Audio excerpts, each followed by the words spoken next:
Former Donald Trump lawyer Michael Cohen appeared on MSNBC Monday as part of the conversation about the former president's legal problems and his knack for throwing his lawyers under the bus. In a previous conversation, host Kais Hayes said that he thought Trump believed there was some kind of magical power that lawyers possessed akin to a D&D protection cloak. Cohen didn't agree. "I don't think he sees it that way. I see it more as, he doesn't care who he throws under the bus, right? And as long as it's not him that's going to reap the repercussions, he doesn't particularly care," explained Cohen. "But he wants other people to do the stuff?" Hayes asked. "Yes," Cohen agreed. "And if it's coming from a lawyer, therefore, it is okay. It is better for him, because he always has the out that the lawyers should have known. That's why I have him. He's my lawyer. He should have told me. That's why it's plausible deniability."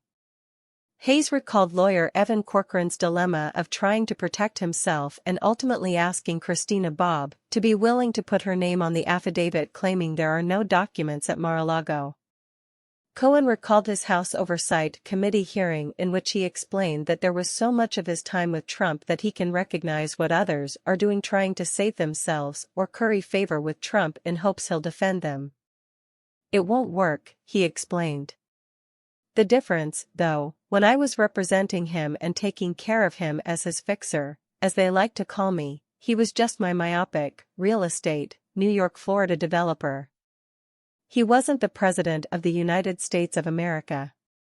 So, who really cared other than a handful of people that he was screwing over on contracts and so on, banks, etc. What business was that of anybody else's? It wasn't. Now, as President of the United States, every single thing that he said becomes relevant to the world. And the crazy thing is even though he's not president right now, he is still commanding more airtime than the current president, than the Biden administration." Hayes said that if Biden was indicted, they'd also probably be talking about him. "But that's the kind of manipulation Trump has been so good at," Cohen explained. Cable news networks followed Trump's plan as it landed and the motorcade drove through traffic. "Why are we giving him so much oxygen to breathe? I just say, let it go," said Cohen. "I don't think tomorrow's gonna be as big a deal as everyone is making in Florida. It certainly wasn't a big deal in New York. There was more press than there were people. And I don't think that the Oath Keepers, or the other groups are gonna be out there, doing anything, protesting. Most of them are in prison right now, anyway. And what happened to the help that Donald promised them? Everyone that had done things to benefit Donald has gotten left in the dust." That's when he delivered his own personal advice to Walt Nauta, Trump's valet. Okay, so Walt Nauta will get thrown under the bus. There is no doubt about this one. And if there is anything that I can do, I would look straight into the camera, and I'll say, "Walt, I know you are watching. Run. Run as fast as you can, my friend. And as a former military guy, I know you know how to run quickly.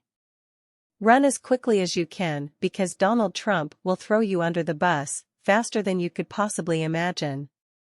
And he won't throw you under the bus simply just to save himself, he will just throw you under the bus, simply because he can.